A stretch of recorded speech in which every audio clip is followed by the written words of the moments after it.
کہ جو چیز ہمارے اندر پیدا ہونی چاہیے تھی روزوں کی صورت میں، جو اللہ نے فرمایا کہ روزہ فرض کرنے کا مقصد یہ ہے کہ لعلکم تتقون، تاکہ تم پرہیزگار بن جاؤ۔ اب ہم اپنے اندر دیکھیں، جھانکیں کہ وہ جو تقویٰ تھا، وہ جو پرہیزگاری تھی ہمارے اندر آئی ہے کہ نہیں آئی؟ ہم نے ایک پورا مہینہ ٹریننگ کی ہے تو کیا رزلٹ ملا ہے کہ نہیں ملا؟ اس کا نتیجہ ہمیں حاصل ہوا ہے کہ نہیں ہوا؟ اب تقویٰ کیا ہے؟ حضرت کعب احبار سے پوچھا گیا، حضرت تقوی کی تعریف تو کریں۔ فرمایا کہ کیا تم کبھی ایسی جگہ سے گزرے ہو جہاں خاردار جھاڑیاں ہوں؟ قال نعم، جی حضرت گزرا ہوں۔ فرمایا کہ تم نے کیا کیا؟ کہا کہ میں اپنے دامن کو سمیٹ کر گزر گیا کہ کہیں کوئی کانٹا میرے دامن کو تار تار نہ کر دے۔ فرمایا بیٹا یہی تو تقویٰ ہے، بندہ دنیا سے احتیاط کے ساتھ گزر جائے کہ دنیا کے گناہوں کا کوئی کانٹا اس کی چٹی روح کو میلا نہ کرے۔ تو یہ ہے تقویٰ۔ تقویٰ کیا ہے؟ کسی نے کہا کہ گناہوں سے بچنے کا نام تقویٰ ہے، کسی نے کہا نیکی کرنے کا نام تقویٰ ہے، لیکن کسی نے بڑی خوبصورت تعریف کی۔ فرمایا کہ تقویٰ یہ ہے کہ بندہ نیکی کرے اور نیکی کرنے کے باوجود اللہ سے ڈرتا رہے، نیکی بھی کرے، اچھے ماحول کے اندر بھی رہے، لیکن اس کے باوجود خوف خدا سے، خشیت الہی سے ڈرتا رہے۔ یہ ہے تقویٰ۔ پڑھنے اتے مان کری نہ تے نہ آکھی میں پڑھیا۔ آج ہم 4 نمازیں پڑھ لیں، ذکر و اذکار کر لیں تو ہم تو دوسروں کو حقیر سمجھتے ہیں۔ حضرت میاں صاحب فرماتے ہیں کہ پڑھنے اتے مان کری نہ تے نہ آکھی میں پڑھیا، او جبار کہار صداوے متا روڑ دیوے دودھ کڑیا۔ کیا پتا کہ ساری زندگی کی جو نیکیاں ہم نے کی ہے وہ قبول کرتا ہے کہ نہیں کرتا؟ تو اپنے اس نیک عمل پہ تکبر نہیں کرنا چاہیے، اترانا نہیں چاہیے۔ تو فرمایا کہ نیکی کرنے کے باوجود ڈرتے رہنے کا نام تقویٰ ہے۔ اللہ اکبر۔ آئیے یہ خشیت، یہ خوف، یہ توبہ اور یہ اللہ سے ڈرنا، یہ حضور علیہ الصلوۃ والسلام کے دور کا دیکھیے۔ حضور علیہ الصلوۃ والسلام جب مدینہ پاک کے اندر تشریف لے کے گئے، وہاں انصاری قبیلے میں سے ایک نوجوان ہے جس کا نام ثعلبہ بن عبد الرحمن ہے۔ چڑھتی جوانی ہے، عمر تقریباً 16-17 سال ہے۔ اب یہ نوجوان حضور علیہ الصلوۃ والسلام سے بڑا پیار کرتا ہے، عشق کرتا ہے، اور حضور علیہ الصلوۃ والسلام کے کام کاج بھی کر دیتا ہے۔ حضور کے نالین مبارک ان کی بھی مرمت کر دیتا ہے۔ کوئی کام حضور علیہ الصلوۃ والسلام نے بھیجنا ہوتا تو وہ ثعلبہ بن عبد الرحمن ان کو بھیج دیتے کہ فلاں صحابی کو بلا کے لاؤ، فلاں کام کر کے آؤ۔ اب وہ بڑا پیارا، بڑا خوبصورت انداز اپناتے ہوئے وہ صحابی رسول حضرت ثعلبہ بن عبد الرحمن آپ کام کاج کرتے ہیں، اور حضور علیہ الصلوۃ والسلام کی مجلس انہیں نصیب ہوتی ہے۔ حضور علیہ الصلوۃ والسلام کی صحبتوں کے مزے اٹھاتے ہیں اور آقا کریم علیہ الصلوۃ والسلام کے پاس بیٹھا کرتے ہیں۔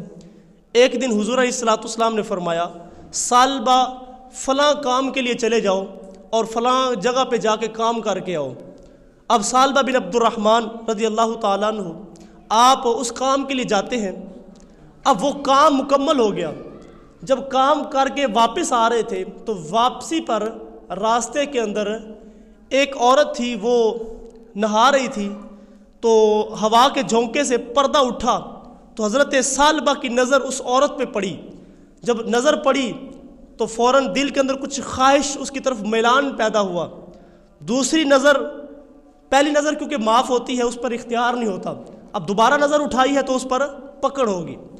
اب دوبارہ پھر نظر کہیں پڑ گئی تو دل کے اندر فوراً خیال آیا کہ ثعلبہ تو منافق ہو گیا ہے، ثعلبہ تو منافق ہو گیا ہے۔ میں بھی دیکھوں، آپ بھی دیکھیں، ہماری نظر کتنی بھٹکتی ہے۔ ان کی نظر ایک نظر بھٹکی ہے، فوراً اپنے اندر اترے کہ ثعلبہ تو منافق ہو گیا ہے۔ جن آنکھوں سے حضور کو دیکھا تھا ان آنکھوں سے کہاں کیا دیکھ رہے ہو؟ جو مجلس رسول علیہ الصلوۃ والسلام کے اندر بیٹھتے رہے ہو اور وہ مزے لیتے رہے ہو، اب کہاں نگاہیں اٹھا کے دیکھ رہے ہو؟ بس اتنی شرمندگی ہوئی، اتنی ندامت ہوئی، کہنے لگے ثعلبہ تو منافق ہو گیا ہے۔ اب ان نگاہوں کو لے کر تو حضور کے پاس جائے گا، حضور علیہ الصلوۃ والسلام کو تو فوراً پتہ چل جائے گا، حضور علیہ الصلوۃ والسلام کے پاس تو فوراً جبریل آ جائیں گے۔ تو اگر حضور علیہ الصلوۃ والسلام کو پتہ چل گیا کہ میرے سامنے بیٹھنے والا ثعلبہ یہ کیا دیکھتا رہا ہے، تو ثعلبہ تو حضور کو کیا جواب دے گا؟ یہ شرمندگی، یہ ندامت اتنی ہوئی کہ ثعلبہ رضی اللہ تعالیٰ عنہ حضور علیہ الصلوۃ والسلام کے سامنے نہیں جاتے۔ بس یہ شرمندگی، یہ خشیت آپ لے کر قریب پہاڑ تھے، پہاڑوں کی طرف چلے گئے کہ میں حضور علیہ الصلوۃ والسلام کے سامنے کیسے جاؤں گا۔ حضور کو تو فوراً وحی آ جاتی ہے اور حضور علیہ الصلوۃ والسلام کو تو پتہ چل جاتا ہے کہ کیا ہوا ہے، تو اگر حضور علیہ الصلوۃ والسلام کے سامنے میں گیا تو حضور علیہ الصلوۃ والسلام کے سامنے مجھے شرمندگی ہوگی۔ بس یہ خشیت، یہ خوف خدا کہ آپ پہاڑوں کی طرف روتے ہوئے چلے گئے۔ اب حضور علیہ الصلوۃ والسلام دیکھتے رہے کہ ثعلبہ آیا نہیں ابھی۔ حضور علیہ الصلوۃ والسلام نے شام کے وقت صحابہ سے پوچھا، صحابہ ثعلبہ نظر نہیں آ رہا۔ جی حضور، وہ کام تو چھوٹا سا تھا، وہ تو جلدی واپس آنے کا تھا، لیکن ثعلبہ ابھی نہیں آیا۔ ایک دن گزر گیا، 2 دن گزر گئے، 3 دن گزر گئے، حتیٰ کہ 40 دن گزر گئے۔ 40 دن گزر گئے اور ثعلبہ واپس نہیں آیا۔ حضور علیہ الصلوۃ والسلام نے صحابہ سے فرمایا، صحابہ ثعلبہ نظر نہیں آ رہا۔ عرض کی حضور وہ پتہ نہیں کہاں چلا گیا۔ اتنے میں جبریل امین حاضر خدمت ہوئے۔ انہوں نے آ کے بتایا، حضور جی آپ کی امت کا ایک نوجوان ہے، وہ فلاں پہاڑوں کے اندر رب کے خوف سے رو رہا ہے۔ وہ کہہ رہا ہے، باری تعالیٰ، اے باری تعالیٰ، میں تجھ سے ڈرتا ہوں، میں تجھ سے خوف کرتا ہوں، میری نگاہوں نے کیا دیکھا ہے، میری نظر بھٹک گئی ہے، میں تجھ سے ڈرتا ہوں۔ باری تعالیٰ میں تیرے محبوب کا سامنا کیسے کروں گا؟ باری تعالیٰ میں قیامت کے اندر تیرا سامنا کیسے کروں گا؟ باری تعالیٰ میں ہلاک ہو گیا، میں ہلاک ہو گیا۔ وہ بار بار روتا ہے، بار بار وہ چلاتا ہے، روتا رہتا ہے۔ حضور جی وہ 40 دن ہو گئے ہیں، وہ فلاں علاقے کے اندر پہاڑوں کے اندر چلا گیا ہے۔ حضرت نبی اکرم صلی اللہ علیہ وسلم صحابہ اکرام کو بلاتے ہیں، فرمایا اے میرے صحابہ ثعلبہ کہاں ہے؟ جی حضور پتہ نہیں کہاں چلا گیا۔ حضور نے فرمایا عمر، اے سلمان، تم دونوں جاؤ اور میرے ثعلبہ کو ڈھونڈ کے لاؤ اور فلاں طرف چلے جانا، اور اس علاقے کے اندر پہاڑوں کے اندر کہیں ثعلبہ ہوگا۔ حضرت عمر فاروق رضی اللہ تعالیٰ عنہ، حضرت سلمان فارسی رضی اللہ تعالیٰ عنہ، آپ کیونکہ حضور علیہ الصلوۃ والسلام نے بتایا تھا کہ پہاڑوں کی طرف ہے، تو اسی طرف گئے اور جا کے لوگوں سے پوچھتے ہیں کہ اس قد کاٹ کا، اس طرح پیشانی ہے اور اس طرح رنگت ہے اور اس طرح کا نوجوان ہے، ثعلبہ نام ہے، کسی نے دیکھا ہے؟ لوگوں نے کہا ہمیں تو نہیں پتہ۔ بستی سے باہر نکل گئے۔ جب باہر گئے تو باہر ایک چرواہا تھا، زفافہ نام کا شخص تھا۔ اس سے پوچھا کہ اس طرح کا ایک نوجوان ہے، چڑھتی جوانی ہے، حسین و جمیل ہے، نام ثعلبہ ہے، تم نے دیکھا ہے؟ انہوں نے کہا اچھا تم اس کی بات کر رہے ہو جو رات کے اندھیرے میں نکلتا ہے، چلاتا ہے، روتا ہے، اپنے سر پہ ہاتھ رکھتا ہے اور روتا چلا جاتا ہے، اور وہ کہتا ہے کہ اے میرے مالک، کاش تو مجھے موت دے دیتا، کاش میں مردوں میں سے ہو جاتا، اور میں قیامت میں اب تیرا سامنا کیسے کروں گا؟ مجھ سے جو لغزش ہو گئی، جو غلطی ہو گئی، میں اس غلطی کے بعد اب تیرے محبوب کا سامنا کیسے کروں گا؟ وہ چلاتا ہے، وہ روتا رہتا ہے۔ 40 دن ہو گئے ہیں، میری بکریاں آرام سے بیٹھ نہیں سکتی۔ وہ چلاتا رہتا ہے، وہ روتا رہتا ہے، اور پھر وہ اسی پہاڑ کی طرف چلا جاتا ہے۔ میری بکریوں کا آ کے وہ ایک صرف پیالہ دودھ کا پیتا ہے، لیکن اس دودھ کے پینے کے باوجود بھی وہ روتا رہتا ہے اور وہ دوبارہ چلا جاتا ہے۔ حضرت عمر فاروق، حضرت سلمان فارسی رضی اللہ تعالی عنہما، آپ نے فرمایا ہاں وہی ثعلبہ ہے۔ وہ کب آتا ہے؟ اس نے کہا یہ ابھی اس کے بس شام ہونے کو ہے اور وہ اس کے آنے کا وقت ہو گیا ہے۔ آپ ایک سائڈ پہ چھپ کے بیٹھ گئے کہ دیکھیں کہ وہی ہے۔ جب دیکھا تو حضرت ثعلبہ رضی اللہ تعالیٰ عنہ سر پہ ہاتھ رکھا ہے اور روتے ہوئے، چلاتے ہوئے، چیختے ہوئے اس پہاڑ سے باہر آتے ہیں، رو رہے ہیں کہ اے میرے مالک، مجھ سے غلطی ہو گئی، کاش تو مجھے موت دے دیتا، میں اس منظر سے پہلے میں فوت ہو جاتا اور میں مردوں کی بستی میں چلا جاتا۔ باری تعالیٰ میں تیرا سامنا کیسے کروں گا؟ بس رو رہے ہیں، چلا رہے ہیں۔ حضرت عمر فاروق رضی اللہ تعالیٰ عنہ آگے بڑھے، دیکھا کہ ثعلبہ رضی اللہ تعالیٰ عنہ نہ کچھ کھاتے ہیں نہ پیتے ہیں، انتہائی کمزور جسم ہو چکا ہے، رو رو کے، آنسو بہا بہا کے کمزوری ہو گئی ہے۔ حضرت عمر فاروق رضی اللہ تعالیٰ عنہ اس کو پکڑتے ہیں، قریب ہونے لگے۔ وہ کہنے لگا عمر میرے قریب نہ آنا، میں اب ناپاک ہو چکا ہوں، میں اس قابل نہیں کہ میں تمہارے ساتھ ملوں اور تم سے مصافحہ کروں، میں اس قابل نہیں ہوں۔ حضرت عمر فاروق آگے بڑھتے ہیں، ان کو پکڑتے ہیں اور ان کو اپنی گود کے اندر ان کا سر رکھتے ہیں، ان کو سہلاتے ہیں، ان کے سر پہ اوپر شفقت کا ہاتھ رکھتے ہیں اور فرمانے لگے حضرت ثعلبہ کیا حضور علیہ الصلوۃ والسلام کے پاس وحی آ گئی ہے؟ کیا حضور علیہ الصلوۃ والسلام کو پتہ چل گیا میرے گناہ کا؟ حضور علیہ الصلوۃ والسلام نے میرے گناہ کے بارے میں آپ کو بتا دیا ہے؟ حضرت عمر فاروق نے فرمایا کہ مجھے اتنا تو نہیں پتہ، لیکن حضور علیہ الصلوۃ والسلام نے یہ فرمایا ہے کہ ثعلبہ اس طرف ہوگا، ان پہاڑوں کی طرف ہوگا، جاؤ میرے ثعلبہ کو لے کے آؤ۔ حضرت ثعلبہ رضی اللہ تعالیٰ عنہ آپ فرماتے کہ میں تو حضور علیہ الصلوۃ والسلام کے سامنے نہیں جاؤں گا، مجھے شرمندگی ہے، مجھے تو خوف ہے۔ انہوں نے کہا نہیں، حضور نے بھیجا ہے۔ آپ حضرت ثعلبہ کو پکڑتے ہیں تو حضرت ثعلبہ فرماتے ہیں اتنی مہربانی کرو، مجھے اس وقت لے کے جانا جب حضور علیہ الصلوۃ والسلام نماز کے اندر کھڑے ہوں۔ میں ایک سائیڈ پہ جا کے تنہا اکیلے ایک سائیڈ پہ بیٹھ جاؤں گا، حضور علیہ الصلوۃ والسلام کا میں سامنا کیسے کروں گا؟ کیا ہوا ہے؟ صرف نظر بھٹکی ہے، ایک نظر بھٹکی ہے۔ اس نظر کی کیفیت دیکھو، وہ تھا ان کے اندر تقویٰ، خشیت۔ اب حضرت ثعلبہ فرماتے کہ مجھے اس وقت لے کے جانا جب نماز پڑھا رہے ہوں حضور علیہ الصلوۃ والسلام۔ انہوں نے کہا ٹھیک ہے۔ اب حضور علیہ الصلوۃ والسلام نماز پڑھا رہے تھے، حضرت ثعلبہ پیچھے آ کے نماز کے اندر شامل ہو جاتے ہیں۔ جیسے حضور علیہ الصلوۃ والسلام قرات فرماتے ہیں، قرآن مجید کی تلاوت کرتے ہیں، حضرت ثعلبہ رضی اللہ تعالیٰ عنہ چیخ مارتے ہیں اور گر پڑتے ہیں، رونا شروع کر دیتے ہیں اور بے ہوش ہو جاتے ہیں۔ حضور علیہ الصلوۃ والسلام نماز سے فارغ ہوتے ہیں، فرمایا کہ ثعلبہ کہاں ہے؟ جی حضور یہ بے ہوش ہو گیا۔ حضور علیہ الصلوۃ والسلام نے اٹھایا، اپنی مبارک گود کے اندر سر رکھا، حضور علیہ الصلوۃ والسلام اس کے سر کو سہلاتے ہیں، پیار کرتے ہیں، شفقت کرتے ہیں، محبت کرتے ہیں۔ وہ ہوش کے اندر آیا تو فوراً پھر آنکھوں میں آنسو اور عرض کرتے ہیں حضور میں ہلاک ہو گیا، میں تو منافق ہو گیا، میں تو منافق ہو گیا۔ حضور علیہ الصلوۃ والسلام نے فرمایا ثعلبہ ہوا کیا ہے؟ وہ ساری کہانی سنائی۔ حضور جی اس طرح میری نظر بھٹک گئی تھی اور میں تو شرمندہ ہوں، میں تو اس خوف سے آپ کے سامنے نہیں آیا کہ میں آپ کا سامنا کیسے کروں گا۔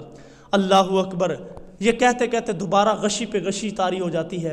حضرت ثعلبہ رضی اللہ تعالیٰ عنہ کو فرمایا حضور نے کہ ان کو گھر لے جاؤ، گھر پہنچا دیا گیا۔ اب گھر کے اندر جب پڑے ہیں تو بستر پہ پڑے ہوئے ہیں اور جسم انتہائی کمزور ہو چکا ہے۔ حضور علیہ الصلوۃ والسلام گاہے بگاہے تشریف لے کے جاتے ہیں، اپنے عاشق کا حال پوچھتے ہیں، بس روتے چلے جاتے ہیں، وہ بس روتے چلے جاتے ہیں، ان کو رونے سے فرصت نہیں ہے۔ حضور علیہ الصلوۃ والسلام تشریف لے کے گئے اور حضور علیہ الصلوۃ والسلام نے اپنی مبارک گود کے اندر ان کا سر رکھا اور حضور پیار فرما رہے ہیں، حضور محبت فرما رہے ہیں اور حضور علیہ الصلوۃ والسلام ان سے پیار فرما رہے ہیں۔ اتنے میں جبریل امین دوبارہ حاضر خدمت ہوتے ہیں۔ یار کیسی وہ توبہ ہے کہ ایک شخص کے لیے 2 دفعہ جبریل امین آ جاتے ہیں، کیسی توبہ ہے۔ جبریل امین آئے اور آ کے کہا محبوب جی اللہ تعالیٰ فرما رہا ہے میرے اس بندے کو خوشخبری دے دو، میرے اس بندے کو مجدہ جاں فضا دے دو، جیسی تو توبہ کر رہا ہے، تیرا تو ایک گناہ ہے، اگر تو زمین و آسمان کو بھی بھر کے لے آئے تیری جیسی توبہ ہے میں سارے گناہوں کو معاف کر دوں گا۔ جس طرح تو تڑپ رہا ہے، جس طرح تو خشیت اور خوف سے اپنے آپ کو جس حالت کے اندر تو لے گیا ہے، اگر تو زمین و آسمان کو بھی بھر کے لے آئے گا میں سارے گناہوں کو معاف کر دوں گا۔ جب انہوں نے یہ بات سنی تو انہوں نے چیخ ماری اور فوراً ہی جان نکل گئی، چیخ ماری اور فوراً جان نکل گئی۔ اللہ اکبر، کیسا وہ منظر ہے کہ حضور علیہ الصلوۃ والسلام کی مبارک گود کے اندر سر ہے۔ اللہ اکبر، گر وقت اجل سر تیرے قدموں میں پڑا ہو، گر وقت اجل سر تیرے قدموں میں پڑا ہو، جتنی بھی ہو قضا ایک ہی سجدے میں ہو ادا۔ اللہ اکبر، سردار مرندہ مزہ انج آندہ میت یار دے بوے تے پئی ہوئے۔ حضور علیہ الصلوۃ والسلام کی مبارک گود کے اندر سر ہے، ثعلبہ رضی اللہ تعالیٰ عنہ کی جان نکل جاتی ہے۔ حضور علیہ الصلوۃ والسلام نے فرمایا ثعلبہ کے لیے کفن کا اور غسل کا انتظام کرو۔ صحابہ اکرام آگے بڑھتے ہیں، کفن دفن کا انتظام کرتے ہیں۔ حضور علیہ الصلوۃ والسلام خود جنازے کی امامت فرماتے ہیں۔ اب حضور علیہ الصلوۃ والسلام جب جنازے کے لیے تشریف لے کے جا رہے تھے، حضرت انس رضی اللہ تعالیٰ عنہ فرماتے ہیں کہ میں نے کیا دیکھا کہ حضور علیہ الصلوۃ والسلام جب جنازے کے ساتھ ساتھ تشریف لے کے جا رہے تھے نا، تو حضور علیہ الصلوۃ والسلام اپنا مبارک پاؤں مکمل زمین پہ نہیں لگا رہے تھے، مکمل زمین پہ نہیں لگا رہے تھے، بلکہ پنجوں کے بل چلتے ہوئے جا رہے تھے۔ جب جنازہ ہوا اور تدفین ہوئی تو ہم نے عرض کی بندہ نواز آج عجیب واقعہ ہوا ہے کہ آپ مکمل پاؤں زمین پہ نہیں لگا رہے اور پنجوں کے بل تشریف لے کے آئے ہیں، کیا وجہ ہے؟ حضور علیہ الصلوۃ والسلام نے فرمایا اے میرے صحابہ، آج ثعلبہ کے جنازے میں اللہ کے اتنے نورانی فرشتے آئے ہیں کہ مجھے قدم رکھنے کی جگہ نہیں ملی، اتنے نورانی فرشتے اللہ کے آئے ہیں۔ اللہ اکبر، یار میں اور آپ دیکھیں یہ جو تقویٰ تھا، جو روزے کا مقصد تھا، وہ ہمیں نصیب ہوا ہے کہ نہیں ہوا؟ وہ لوگ وہ حضور علیہ الصلوۃ والسلام کی قربت میں رہنے والے تھے اور ان کو اللہ کے رسول صلی اللہ علیہ وسلم کی قربت میسر تھی اور حضور علیہ الصلوۃ والسلام کے نور برے چہرے سے وہ فیض یاب ہوتے تھے، لیکن اس کے باوجود ان کی خشیت، ان کا خوف اتنا تھا۔ ہمارے پاس تو عمل ہی کوئی نہیں نا، ہمارے پلے تو اعمال ہی کوئی نہیں، لیکن ہم 4 دن نمازیں پڑھ لیں، اعتکاف کر لیں، ذکر و اذکار کر لیں، کوئی صدقہ و خیرات کر دے تو ہم کہتے ہیں جی ہم نے تو اتنا کیا ہوا ہے، ہمارے تو بڑی نیکیاں ہو گئی ہیں۔ ہم غرور و تکبر میں آ جاتے ہیں، لیکن وہ لوگ ڈرنے والے تھے، وہ خشیت کے اندر تھے۔ یہ ہے اصل تقوی جو اللہ تعالیٰ نے فرمایا ہے کہ لعلکم تتقون، کہ تمہارے روزہ فرض کرنے کا مقصد یہ ہے کہ تمہیں تقوی نصیب ہو، تقوی کی دولت تمہیں نصیب ہو جائے۔ اللہ اکبر۔ یار یہ تقوی جب ہمیں نصیب ہوتا ہے تو پھر کوئی سیکیورٹی نہ بھی ہو، کوئی پاس نہ بھی ہو، تو بندے کو خود بخود اندر ضمیر جو ہے وہ جھنجھوڑتا ہے کہ تم نے یہ غلط کام کیا۔ حضور علیہ السلام نے فرمایا نا، فرمایا گناہ وہ ہے جو تیرے اندر کھٹکے، جو اندر بے چینی پیدا کر دے، وہ گناہ ہے۔ اور حضور علیہ السلام نے مومن کی تعریف فرمائی، فرمایا مومن وہ ہوتا ہے اگر وہ رائی کے دانے کے برابر بھی گناہ کر لے نا، اس کو پہاڑ سمجھتا ہے، اس کو پہاڑ سمجھتا ہے اور کہتا ہے کہ کہیں میرے اوپر پہاڑ گر نہ پڑے۔ اور جو منافق ہوتا ہے وہ اگر پہاڑ کے برابر بھی گناہ کر لینا تو اس کو رائی سمجھتا ہے، وہ یوں سمجھتا ہے جیسے میرے بدن پہ مکھی بیٹھی تھی اور ہلکے سے اشارے سے اٹھا دیا۔ وہ اس چیز کو گناہ نہیں سمجھتا اور اس چیز کو وہ مد نظر نہیں رکھتا۔ تو یہ تقوی اگر نصیب ہو جائے تو پھر بندہ اگر چھوٹی سی غلطی بھی کرے تو اس کے اندر بے چینی پیدا ہو جاتی ہے۔ تو یہ چیز ہمیں رمضان کے اندر اللہ تعالیٰ نے نصیب فرمانے کے لیے روزے فرض کیے تھے۔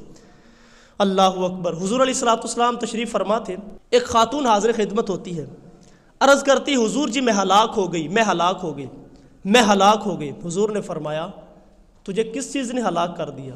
قال من الزنا، حضور جی مجھ سے بدکاری ہو گئی اور میرے پیٹ کے اندر بچہ ہے۔ حضور علیہ السلام سے عرض کرتے حضور جی مجھے پاک کر دیجئے، مجھے جو سزا بنتی ہے سزا دے دیجئے۔ اب اس کو پکڑ کے نہیں لائے، اس پہ مقدمہ نہیں ہوا، اس کا ضمیر اندر جھنجھوڑ رہا تھا کہ تو نے یہ غلطی کر لی ہے۔ اب کسی کو نہیں پتا، لیکن اندر ضمیر تو جاگتا ہے نا، احساس تو زندہ ہے۔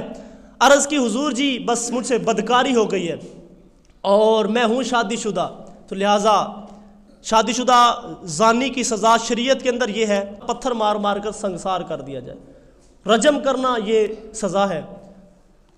اب عرض کرتی حضور جی مجھ سے بدکاری ہو گئی اور میرے پیٹ میں بچہ ہے۔ حضور علیہ السلام نے فرمایا کہ جب بچہ پیدا ہو جائے پھر آنا۔ یوں حضور علیہ السلام فرما رہے تھے کہ غلطی تیری ہے، تیرے بچے کی تھی نہیں نا، لہٰذا جب بچہ دنیا میں آ جائے تو پھر آنا۔ اب 8-9 ماہ گزر گئے، دوبارہ پھر وہ آئی۔ صحابہ کہتے اس نے بچہ اٹھایا ہوا ہے اور عرض کرتی ہے حضور جی مجھے پاک کر دیجئے۔ یار کیسی بے چینی ہے کہ بچہ پیدا ہوا پھر وہ آ جاتی ہے حضور جی مجھے پاک کر دیجئے۔ حضور نے بلانے نہیں بھیجا کہ اس کو بلا کر اس کا ٹائم پورا ہو گیا ہے، کسی ملازم کو بھیجا کہ بلا کے لاؤ، نہیں، وہ خود آتی ہے، عرض کرتی ہے حضور جی مجھے پاک کر دیجئے، مجھے پاک کر دیجئے۔ حضور علیہ السلام نے فرمایا جاؤ بچے کو لے جاؤ اور اس کو دودھ پلاؤ، 2 سال کے بعد آنا، جب یہ کھانا پینا شروع کر دے پھر آنا۔ اب وہ لے کے جاتی ہے، اب 2 سال گزر گئے، دوبارہ پھر حاضر خدمت ہوتی ہے۔ اب بچے کے ہاتھ میں اس نے لقمہ پکڑایا ہے روٹی کا اور وہ عرض کرتی حضور دیکھو نا یہ روٹی کھانا شروع ہو گیا ہے۔ یار کیسی بے چینی ہے، حضور جی دیکھو نا یہ روٹی کھانا شروع ہو گیا ہے، اب اس کو دودھ کی حاجت نہیں ہے، لہٰذا مجھے پاک کر دیجئے، حضور جی مجھے پاک کر دیجئے۔ حضور علیہ السلام نے فرمایا چلو اس کو پکڑو اور اس کو پتھر مار مار کے سنگسار کر دو۔ اب پتھر مارے گئے، اب جب پتھر مارے گئے اور وہ پتھر مار مار کے ان کو سنگسار کر دیا گیا، جب وہ انتقال کر جاتی ہیں حضور علیہ السلام نے صحابیات سے فرمایا کہ اس کو اٹھاؤ اور اس کو کفن غسل دو اور اس کے جنازے کا اہتمام کرو۔ حضرت نبی اکرم صلی اللہ علیہ وسلم خود اس عورت کا جنازہ پڑھانے کے لیے تشریف لے کے گئے، خود تشریف لے کے گئے۔ صحابہ اکرام میں سے کسی نے کہہ دیا حضور جی لو وہ تو ایک ناجائز بچے کو جنم دے کے آئی ہے، حضور جی آپ جنازہ پڑھانے کے لیے تشریف لے کے جا رہے ہیں۔ حضور علیہ السلام نے اس موقع پہ فرمایا کہ تم نے اس کا گناہ دیکھا ہے، اس کی توبہ نہیں دیکھی، اس کی توبہ نہیں دیکھی۔ حضور نے فرمایا اگر اس کی توبہ کو میں روح زمین پہ پھیلا دوں نا اللہ سارے لوگوں کی بخشش فرما دے۔ اس نے ایسی سچی توبہ کی، وہ خود آئی ہے، وہ خود آئی ہے، اس نے اپنے آپ کو پیش کیا۔ یہ کیا ہے؟ یہ اندر احساس ہے، اندر تقوی ہے، اندر للہیت ہے، اندر خشیت ہے، اندر اللہ کا خوف ہے کہ مجھے رب دیکھ رہا ہے۔ وہ لوگ تھے جو اگر چھوٹی غلطی بھی کر بیٹھتے تھے تو اپنے آپ کو فوراً رب کی بارگاہ میں پیش کر دیتے تھے، اور وہ اس احتیاط کے ساتھ زندگی گزارتے تھے کہ ان کا ایک ایک لمحہ اللہ کے خوف سے گزرتا تھا۔ اب میں اور آپ بھی دیکھتے چلے جائیں کہ ہم رمضان المبارک کے 30 روزے رکھے الحمدللہ، اور ہم اس انداز کے ساتھ اس پورے مہینے سے گزرے ہیں، تو کیا وہ تقوی ہمیں نصیب ہوا ہے؟ کیا وہ خشیت، وہ خوف خدا، وہ للہیت نصیب ہوئی ہے؟ اگر ہوئی ہے تو ہمیں مبارکباد ہو، اور اگر نہیں ہوئی تو پھر ہمیں غور کرنا چاہیے، تفکر تدبر کرنا چاہیے، ہمیں دیکھنا چاہیے کہ ہم کس انداز کے ساتھ مہینہ گزار کے آئے ہیں، ہمیں کون سی ہم سے لغزش اور کون سی کمی رہ گئی ہے جس کی وجہ سے ہمیں وہ تقوی نصیب نہیں ہوا۔ وہ کیسے لوگ تھے؟ وہ کیسے للہیت والے لوگ تھے؟ حضرت عمر فاروق رضی اللہ تعالی عنہ، آپ نے حضرت سعید بن عامر رضی اللہ تعالی عنہ آپ کو گورنر بنایا، اور آپ کا یہ طریقہ تھا کہ جب آپ کسی کو کوئی عہدہ دیتے تھے تو چند ہفتوں کے بعد، چند مہینوں کے بعد آپ اس کے علاقے میں جاتے تھے اور لوگوں سے معلومات لیتے تھے کہ میرا جو فلاں شخص میرا منتخب کردہ آپ کے پاس آیا ہے تو اس کی مصروفیت اور اس کا وہ جو سلسلہ ہے وہ کیسا چل رہا ہے، وہ اپنے کام سر انجام دے رہا ہے کہ نہیں دے رہا۔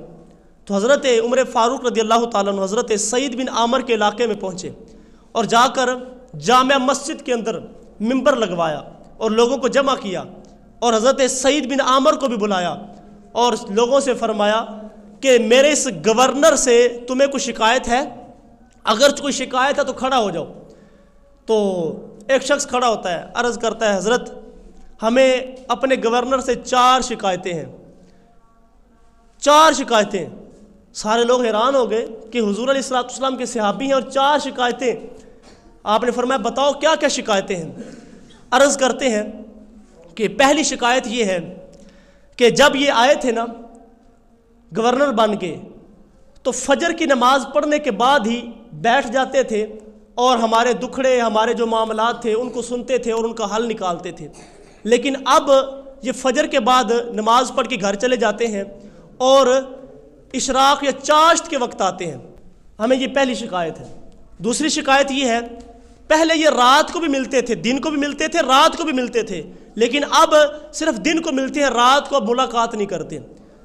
تیسری شکایت یہ ہے کہ پہلے ہر دن ملتے تھے لیکن اب ہفتے میں 1 دن نہیں ملتے۔ اور چوتھی شکایت یہ ہے کبھی کبھی بیٹھے بیٹھے اتنا روتے ہیں کہ بے ہوش ہی ہو جاتے ہیں۔ آپ نے کیسے دیوانے شخص کو ہمارا گورنر بنا دیا ہے، کسی ہوش مند اور عقل مند شخص کو ہمارا گورنر بناؤ۔ آپ نے حضرت سعید بن عامر سے فرمایا سعید یہ جو لوگ تم پر اعتراض کر رہے ہیں تو کیا یہ سچے ہیں؟ تو آپ نے فرمایا حضرت میں نے آپ سے کہا تھا کہ مجھے عوامی عہدے پہ نہ لگائیں، میں اس قابل نہیں ہوں، لیکن آپ نے لگا دیا ہے، اب لوگ شکایتیں کر رہے ہیں تو پھر ان کا جواب بھی سن لیجئے۔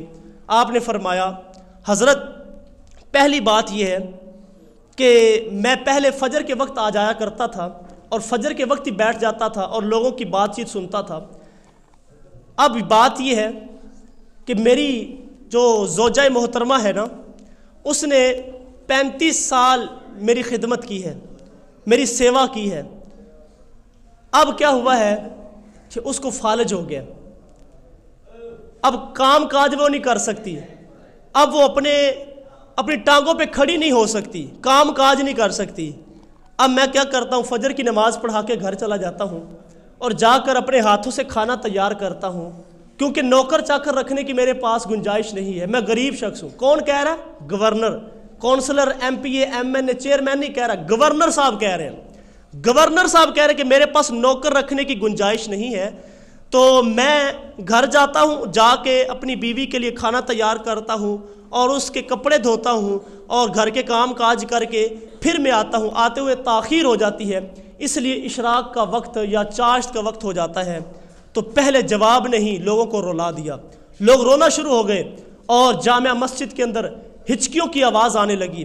کہا اب دوسرا جواب دو کہ تم رات کے وقت کیوں نہیں ملتے، دن کے وقت ہی ملتے ہو؟ تو کہا حضرت داڑھی کے اندر سفید بال آ گئے ہیں، میں دن رکھا ہے میں نے مخلوق خدا کے لیے اور رات رکھی اپنے خالق کے لیے، میں رات کو 4 سجدے کرتا ہوں، رب کو مناتا ہوں، رب کی عبادت کرتا ہوں، اب پتہ نہیں کب جان نکل جائے، پتہ نہیں کب فرشتہ آ جائے، تو میں ڈرتا ہوں میری سفید داڑھی ہو گئی ہے تو کہیں مجھے رب کے پاس جا کے شرمندگی نہ ہو، تو میں اس لیے دن بندوں کی خدمت کے لیے رکھا ہے اور رات اپنے رب کی عبادت کے لیے رکھا ہوا ہے۔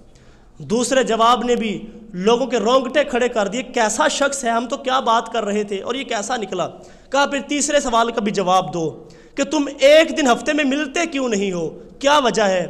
تو کہا حضرت وہ میرا راز ہے، اگر راز رہنے دیتے۔ کہا نہیں بتاؤ نا۔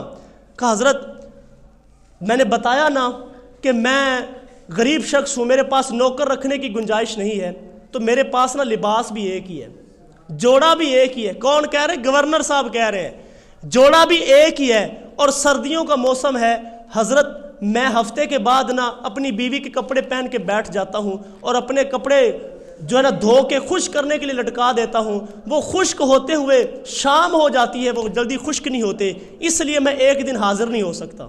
اللہ اکبر۔ کہا پھر چوتھے سوال کا جواب دو کہ تم بیٹھے بیٹھے رونا شروع کر دیتے ہو اور اتنا روتے ہو کہ تم بے ہوش ہی ہو جاتے ہو، کیا وجہ ہے؟ تو آپ نے فرمایا حضرت 40 سال عمر تھی جب میں نے اسلام قبول کیا تھا، 40 سال کے جب گزشتہ گناہوں پہ نظر جاتی ہے تو میں بے ہوش ہو جاتا ہوں کہ اگر رب نے پوچھ لیا، حالانکہ حضور علیہ السلام کی حدیث ہے، حضور نے فرمایا کہ حج جو ہے وہ پچھلے سارے گناہوں کو معاف فرما دیتا ہے، حج کرنے سے بھی پچھلے سارے گناہ معاف ہو جاتے ہیں، اور اسلام قبول کرنے سے بھی پچھلے سارے گناہ معاف ہو جاتے ہیں، اور ہجرت کرنے سے، اللہ کے راستے میں ہجرت کرنے سے بھی پچھلے گناہ اللہ معاف فرما دیتا ہے۔ اب جو انہوں نے اسلام قبول کیا پچھلے تو گناہ معاف ہو گئے، لیکن ان کا خوف، ان کی خشیت یہ تھی حضرت میں ڈرتا ہوں کہ اگر اللہ نے 40 سالہ گناہوں کا حساب لے لیا تو میں تو 40 دنوں کا حساب نہیں دے سکتا، 40 گھنٹوں کا حساب نہیں دے سکتا، تو 40 سالوں کا حساب کیسے دوں گا؟ اللہ اکبر۔ سارے لوگ رونا شروع ہو گئے اور جامع مسجد کے اندر ایک کوہرام سا مچ گیا۔ اب عرض کرتے ہیں حضرت سعید بن عامر، حضرت اب میرا راز تو فاش ہو گیا، اب میرے راز کا سب لوگوں کو پتہ تو چل ہی گیا ہے، اب میری سزا کیا ہے؟ تو حضرت عمر فاروق رضی اللہ تعالیٰ عنہ ہاتھ اٹھا کے دعا کرتے ہیں، اے اللہ اپنے رسول کی امت کو سعید بن عامر جیسے اور گورنر عطا فرما دے۔ یہ اتنا للہیت، خشیت اور خوف خدا رکھنے والا شخص ہے، یہ ہے تقوی۔ اگر ہمارے اندر آ جائے تو پھر جس منصب کے اندر بھی بندہ بیٹھا ہو، وہ چاہے جج کی کرسی پہ ہو، وہ وکیل ہو یا پولیس والا ہو، وہ عالم دین ہو یا ایک طالب علم ہو، وہ دکان والا ہو یا ریڑھی والا ہو، جس انداز کے اندر جہاں بھی ہم کہیں پہ ہوں گے تو ہم اللہ سے ڈرنے والے ہوں گے۔ یار جب اللہ تعالیٰ سے بندہ ڈرتا ہے نا تو پھر اللہ تعالیٰ راہ کشادہ کر دیتا ہے۔ ایک شخص ہے تو وہ یہ جو دکانوں کی چیکنگ وغیرہ کرتے ہیں تو اس محکمے کے اندر ہے، تو استادوں نے ان سے پوچھا کہ آپ تو جاتے ہیں اور آپ وہاں پہ چیکنگ کرتے ہیں تو لوگ تو رشوت عام دیتے ہیں، تو پھر آپ یہ کیسے کرتے ہو؟ اس نے کہا کہ پہلے تو مجھے بڑی پریشانی ہوتی تھی، میں جاتا تھا تو لوگ کھانے پہ بلا لیتے تھے اور کوئی جو ہے نا وہ ہلکے سے کہتا چلو آؤ جی، اور پھر کھانا بھی مرغن غذائیں ہوتی تھی، وہ اس لیے کھانا کھلاتے تھے تاکہ ہمارا کام ہو جائے۔ تو اب میں نے حل نکال لیا۔ تو استاد صاحب پوچھتے ہیں کہ بھئی آپ نے حل کیا نکالا ہے؟ تو کہتا ہے کہ جب میں جاتا ہوں نا اپنی اس فیلڈ کے اندر تو میں روزہ رکھ کے جاتا ہوں، میں روزہ رکھ کے جاتا ہوں، اور اگر مجھے کوئی کہتا ہے کہ بھئی آپ کھانا کھا لو تو میں کہتا ہوں میں تو روزہ رکھا ہوا ہے، میں نے تو روزہ رکھا ہوا ہے، تو وہ پھر اس طرف آتے ہی نہیں ہے۔ تو یار جب بندہ بچنے کی کوشش کرے تو اللہ تعالیٰ راہ کشادہ کر دیتا ہے۔ بندے کے اندر چیز ہونی چاہیے کہ میں نے گناہوں سے بچنا ہے، میں نے خوف خدا اپنے اندر پیدا کرنا ہے، تو پھر اللہ تعالیٰ آسانیاں پیدا فرما دیتا ہے۔ اللہ اکبر۔ لیکن جب ہم بچنے کی کوشش ہی نہ کریں، ہمارے اندر وہ چیز ہی نہ ہو، احساس ہی نہ ہو، تو پھر بندہ گناہوں کی طرف آتا چلا جاتا ہے۔ تو یار ہمیں یہ چیز اپنے اندر پیدا کرنی ہے، احساس پیدا کرنا ہے۔ گناہوں کا احساس اگر ہمارے اندر پیدا ہو جائے تو پھر کوئی کیمرہ کوئی کچھ نہ لگا ہو تو بندہ پھر بھی گناہوں سے بچتا ہے۔ حضرت عبداللہ بن عمر رضی اللہ تعالیٰ عنہ آپ فرماتے ہیں کہ میں نے وہ دور بھی دیکھا تھا کہ جب لوگ ڈاکہ زنی کرتے تھے، لوگ جو ہے نا لوگوں کا مال لوٹ لیتے تھے، لیکن پھر میں نے وہ بھی دور دیکھا۔ آپ فرماتے ہیں کہ میں ایک سفر پہ جا رہا تھا اور میں نے اپنا کھانے پینے کا جو سامان تھا وہ بھی ساتھ رکھا تھا، تو راستے کے اندر جب مجھے بھوک لگی تو میں ایک جگہ پر پڑاؤ کر کے بیٹھ جاتا ہوں، اور میں نے کھانا باہر نکالا تو کھانے لگا تو قریب مجھے ایک بڑا حسین و جمیل خوبصورت چہرے والا نوجوان نظر آیا جو بکریاں چرا رہا تھا۔ تو میں نے اس کو آواز دی کہ اے بھائی آ کے کھانا کھا لو، کیونکہ جو مہمان کے ساتھ کھانا کھایا جائے اس کا حساب نہیں ہوتا، وہ برکت والا ہو جاتا ہے۔ تو کہا کہ میں نے اس نوجوان کو مخاطب کر کے کہا کہ بھائی آ کے کھانا کھا لو۔ اس نے کہا حضرت میرا روزہ ہے، رمضان کا مہینہ نہیں تھا، رمضان کے علاوہ ایام چل رہے تھے۔ اس نے کہا حضرت میرا روزہ ہے، میں کھانا نہیں کھا سکتا۔ تو میرے دل میں خیال آیا کہ کیا یہ صرف عبادت گزاری ہے کہ اندر کو تقوی کا نور بھی ہے؟ تو میں نے اس کو پاس بلایا، میں نے کہا یار تیری بکریاں بڑی پیاری ہیں، یہ کس کی ہے؟ کہا کہ حضرت یہ میری نہیں ہے، میں تو ملازم ہوں، یہ بکریاں کسی اور کی ہیں، میں تو اجرت پہ چراتا ہوں۔ تو حضرت عبداللہ بن عمر کہتے ہیں کہ میں نے اس کو ذرا ٹیسٹ کرنے کے لیے، دیکھنے کے لیے میں نے کہا یار اس طرح کر، ایک بکری مجھے بیچ نہیں دیتے؟ ایک بکری اتنا بڑا ریوڑ ہے تو ایک بکری مجھے بیچ نہیں دیتے؟ اس نے کہا حضرت میری نہیں ہے۔ تو میں نے کہا کہ تمہارے مالک کو کون سا پتہ چلے گا، اتنی تو بکریاں ہیں تو تمہارے مالک کو کس نے بتانا ہے، تو اس کو کون سا پتہ چلے گا؟ تو اس نے جو جواب دیا، تھا تو وہ ایک دیہاتی، تھا تو ایک چرواہا، لیکن اس نے جو جواب دیا میرے رونگٹے کھڑے ہو گئے۔ حضرت عبداللہ بن عمر فرماتے ہیں میں نے کہا کہ تیرے مالک کو کون سا پتہ چلے گا، تو مجھے ایک بکری بیچ دے۔ اس نے کہا کہ حضرت میرے دنیا کے مالک کو تو نہیں پتہ چلے گا، لیکن عرش کے مالک کو تو سارا ہی پتہ ہے نا، عرش کے مالک کے سامنے میں کیا جواب دوں گا؟ حضرت دنیا والوں کو تو میں دھوکہ دے لوں گا، لیکن رب کے سامنے تو جواب دینا پڑے گا نا۔ آپ فرماتے ہیں کہ مجھے اس کے جواب نے اتنا متاثر کیا کہ میں نے اگلا سفر روک دیا اور میں واپس ہوا، اور جا کے میں نے پتہ کہ یہ کس کا غلام ہے، پتہ چلا فلاں شخص کا غلام ہے۔ میں اس کے پاس گیا اور جا کے میں نے کہا کہ یہ غلام مجھے بیچ دو۔ میں نے پیسے دیے اور غلام خریدا، اور خرید کر اس کی وہ جو بکریاں تھی ساری خریدی، اور خرید کے میں نے کہا کہ یہ بکریاں تجھے میں تحفے کے طور پہ دیتا ہوں، جو تو اللہ سے ڈرتا تھا نا، یہ اللہ تعالیٰ نے تمہیں تحفہ عطا فرمایا ہے۔ تو یار جب بندہ اللہ سے خشیت، خوف اور للہیت بندہ قائم کر کے باہر نکلے گا تو پھر جس انداز کے، جس فیلڈ کے اندر، جس محکمے کے اندر بھی بندہ ہوگا، پھر اللہ تعالیٰ کا ڈر، خوف، خشیت وہ انسان کے رگ و ریشے کے اندر چھا جائے گی۔ یار دولت انسان کی آنکھیں چندھیا دیتی ہیں، دولت دیکھ کر بڑے بڑے آپس میں دشمن بن جاتے ہیں۔ دیکھا نا آپ نے کہ ایک ہی ماں باپ کے دو بیٹے ایک بننے پر، ایک جو زمین کی وٹ پر لڑائی کرتے ہیں، اور ایک بننے پر لڑائی اتنی ہو جاتی ہے کہ ایک بھائی دوسرے کا قتل کر دیتے ہیں۔ آپ نے کتنی واقعات سنے ہیں۔ یہ دولت ہے جس کی وجہ سے اتنی دشمنیاں پیدا ہو جاتی ہیں۔ لیکن اگر خوف خدا ہو تو حضرت سعد بن وقاص رضی اللہ تعالیٰ عنہ آپ فرماتے ہیں کہ ہم ایک جنگ پہ گئے، تو جو جنگ تھی نا وہ ایک بادشاہ کے ساتھ تھی، اور اس بادشاہ کا جو تاج تھا وہ بڑا مشہور تھا۔ لوگ کہتے تھے کہ یہ تاج ہیروں کے ساتھ، جواہرات کے ساتھ بنا ہے اور بڑا قیمتی ہے۔ تو فرماتے ہیں کہ میں نے اپنے سپاہیوں کو کہا کہ جنگ کے دوران اگر تمہیں تاج ملے تو ذرا ان کو سنبھال لینا، مال غنیمت کے اندر کام آئے گا۔ فرماتے ہیں کہ لڑائی ایسی ہوئی، گرد و غبار ایسا اڑا کہ پتہ نہیں کب اس بادشاہ کی گردن اڑی، اب پتہ ہی نہیں چلا کہ وہ جو تاج ہے وہ کب زمین کے اندر، وہ مٹی کے اندر دب گیا۔ جب جنگ ختم ہوئی تو فرماتے کہ میں نے سپاہیوں سے کہا کہ جاؤ اور جا کر وہ بادشاہ کا تاج وہ تلاش کر کے لاؤ۔ بادشاہ کا وہ تاج تلاش کرنے کے لیے سپاہی نکلے اور ڈھونڈتے رہے، لیکن انہوں تاج نہ ملا۔ شام کا وقت ہو گیا تو آپ نے فرمایا کہ چلو واپس آ جاؤ، صبح دیکھی جائے گی۔ فرماتے کہ میں اپنے خیمے کے اندر آ کے بیٹھ گیا۔ جب آدھی رات کا وقت ہوا تو میرے خیمے کے دروازے پہ کسی نے آ کے کہا کہ اے سپہ سالار اگر اجازت ہو میں اندر آ جاؤں؟ تو میں نے کہا آ جاؤ۔ اس نے نقاب اوڑھا ہوا تھا اور اس کے جو کپڑے تھے اس کے اوپر پیبند لگے تھے، اوپر اس نے چادر اوڑھی ہوئی تھی، وہ بھی پھٹی پرانی سی تھی، اور وہ آ کے کہنے لگا حضرت میں گزر رہا تھا سفر پہ تو میرے گھوڑے کے پاؤں کے ساتھ کچھ چیز ٹکرائی، تو میں نے نیچے اتر کے دیکھا تو یہ تاج تھا، یہ ہیروں کے ساتھ لدا ہوا یہ تاج تھا۔ تو میں نے کہا یہ ان کی امانت ہوگی تو میں واپس کرنے آیا ہوں۔ انہوں نے وہ اپنے اس چادر میں سے نکالا اور کہا کہ یہ آپ کی امانت ہے، یہ رکھ لیں۔ حضرت سعد بن وقاص فرمانے لگے کہ یار تو کون ہے، تیرا نام کیا ہے، اور اپنے پاس سے کچھ پیسے نکال کے دینے لگے۔ تو وہ جو شخص تھا وہ واپس مڑا، کہنے لگا حضرت جس رب رسول کے لیے میں نے یہ آپ کو مال واپس کیا ہے نا، وہ میرا نام بھی جانتے ہیں، میرا قبیلہ بھی جانتے ہیں، آپ کو بتانے کی ضرورت کوئی نہیں ہے، جس کے لیے میں نے کیا وہ سارا جانتے ہیں۔ اللہ اکبر۔ دامان توکل کی یہ خوبی ہے کہ اس پہ پیوند تو لگے ہوتے ہیں لیکن دھبے نہیں ہوتے۔ اس کے بدن پر، اس کے جو جسم پر لباس تھا اس کے اوپر پیوند تو تھے، لیکن اس نے کہا میں یہ دھبا نہیں لگنے دوں گا، جو امانت ہے میں واپس کر کے آؤں گا۔